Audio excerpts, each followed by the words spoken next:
Welcome back to Mima's Place, everyone.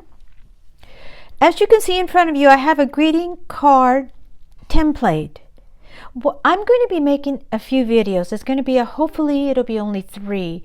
But this one is basically instruction for the seasoned and for the beginner card maker.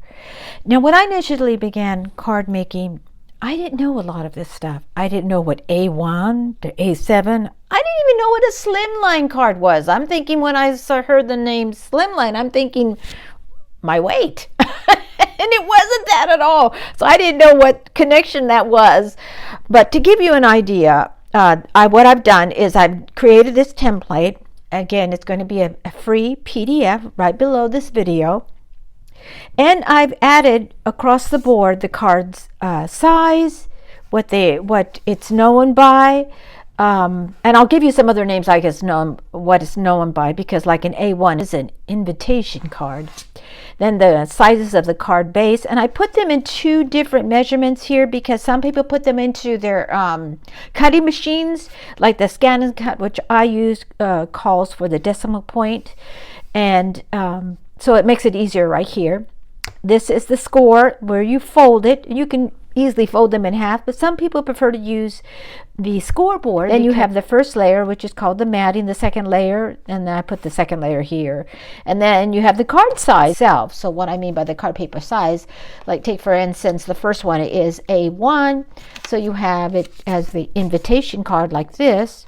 But if you open it up and size it this way, this is where the 7 and 4 7/8 come in, and then this is actually the card side, which is the base, 3 1/2 going this way, and 4 7/8 going this way. So that gives you somewhat of an idea, but we're going to go over that a little bit later. Right now, this is just simply going over the basics of card sizing. Now, another thing that you need to consider is the card itself, which is the material, the cardstock. Not all cardstocks are equal. Let me just say that right off the bat because they're not. But you need to get what works for you, because what works for me may not work for you depending on how you create cards. Now, these are just basics. So the cardstock always has a GSM. Now, it's not always on the package depending on where you buy it from, but for the most part, most greeting cards are created out of 100 pound or 110 pound. Some are even 120. That's pretty heavy and pretty thick. I don't normally do that because what happens is when you do the fold, they can crack right here as well, and there's some techniques for that so that they don't crack. But coming back to this template, the GSM is the grams per square meter. And what it is that the lesser the GSM, the lighter the card will be, meaning the thickness. The higher the GSM, the heavier and the that card is. Now, most greeting cards usually will use the medium weight or the heavyweight. It's one or the other. Some use a lightweight, but if you use a lightweight and if you have a lighter card, all you have to do is add layers and it'll really thicken it up. I don't use the heavyweight as much, only because I do a lot of layering, so that really thickens it and makes it even stronger. So that's to give you one idea about that. Again, this video is more on working with what you have, a little bit of housekeeping to get you started on it. And then we have what I came up with next. Actually, I didn't come up with these. I downloaded them from Pinterest, because the next thing I thought, well, how do you do the card? I mean, I don't want to just do plain all the time. So this gives you some card sketches. Now, you can download this off of Pinterest as well, but that's where I got them. So that's how come I'm not including them as a PDF. But I also will have some websites that do have some sketches, and they have the measurements. So if you're going to make like this card right here, you'll have the measurements for each one of these squares, as well as this oblong tag here, and the full measurements even of these dots. This is just, as I stated, it's just sketches to give you an idea, and they will vary depending on the size of your card, so keep that in mind. The next thing I have, which comes into play when it comes to designing cards, is colors. how do you match colors? Now, pretty much you learn a lot of this in school, but I've been out of school a long time. I won't say how long, but sometimes I get confused on what colors go together. So here's basically a color wheel that I saw, and then I added some things to it to help you out here. So this is like yellow, orange, red, orange, red, a red violet, which looks more like a pink to me almost, but this is a violet here, and then we have the blue violet, which looks like a purple blue. You know, they name these cards these colors. Every company has some creative design for them. It's kind of funny. And teal and green we have, and yellow green, which I'd call olive. So you see the color wheel right here. Now the reason why we have this is Star of David, but actually it's really triangles, is to show you with these arrows what these colors match. So I made this to help you out, help myself out, actually, to show you, to illustrate to you.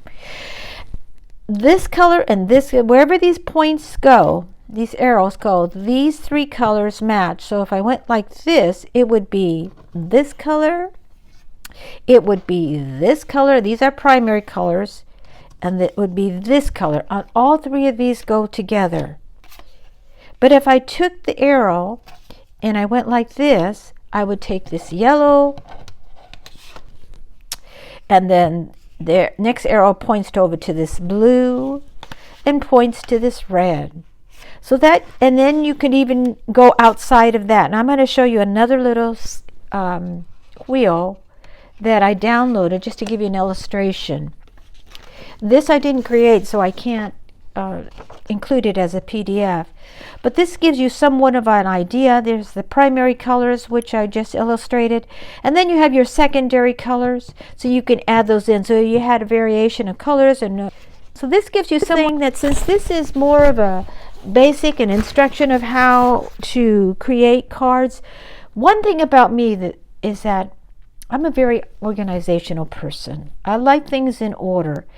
And when my craft room is chaotic and things are out of order, which can happen with as a crafter, because you can have a lot of things all over the place. But I'm the type of crafter that I have to have things in order, and it's hard for me to be creative when things are not in an orderly fashion or things are chaotic in my craft room.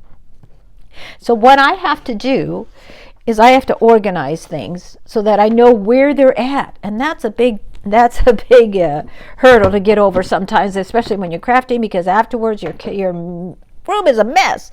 Well, my daughter gave me this container, and I'll put it right here. Hopefully you can see this. And what I did is I took all my scraps, because I only keep 3 sizes of scraps, because otherwise you're gonna have so many different scraps and it's gonna go crazy. So I keep half of a half, and then I keep the little quarter. Hope that makes sense to you. But what I did is I put my scraps in here. I'm hoping you can see this, and I labeled them. So I have like the half of a cardstock, then I have the half of that one, and then a quarter of that one. So I keep those 3 sizes, and that's pretty much what I'll need to cut if I make any type of other cuts on it. Even if I made these pieces like this, like if I made these, I can make these from the bigger cardstock. I mean, you can actually not have all these different pieces. Now, some of the card makers like to keep every single one. I'm not one of them.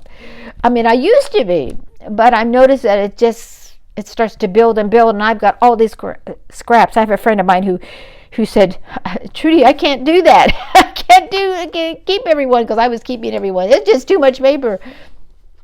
And I realized that's what it was happening with me. I was having so much paper. And so I put it in here and I narrowed it down. And you will find that when you start to narrow down things, your creativity will begin to build in you, because it's not chaos around you. And as I stated, some people can work in those atmospheres. I'm not one of them. I like things in order, at least things in one place, so I know. I like my desk clear. The card sketches, websites, and card designs will be down below on some of the websites. I like to create my own cards. I use some of their designs, some of them I do not. The color wheel I stated will be below, and so will this template to help you. Including some websites below that have card sizes and have card ideas for you to make it easier. But you're welcome to follow along with me in the next few videos as I create the cards to give you an idea of each card, how it works. I mean, there's postage that you'll have to consider with some of these, but I also wanted to provide you creative ways in which to use these sizes and not just a greeting card. But most of them will be greeting cards, like the business card I will use for a table place card.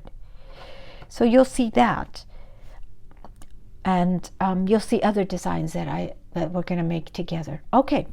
Well, thank you very much for watching today. I hope you'll like and subscribe. Again, I look forward to you following the next videos that are going to show you how all these designs will work on the card and to help you out. Because sometimes if you're a visual person, you like to see it how it works out. And that's the type of person I am too. So I hope you'll stay tuned for my next videos. Love you all. Jesus loves you. And have a wonderful, wonderful day. Bye-bye.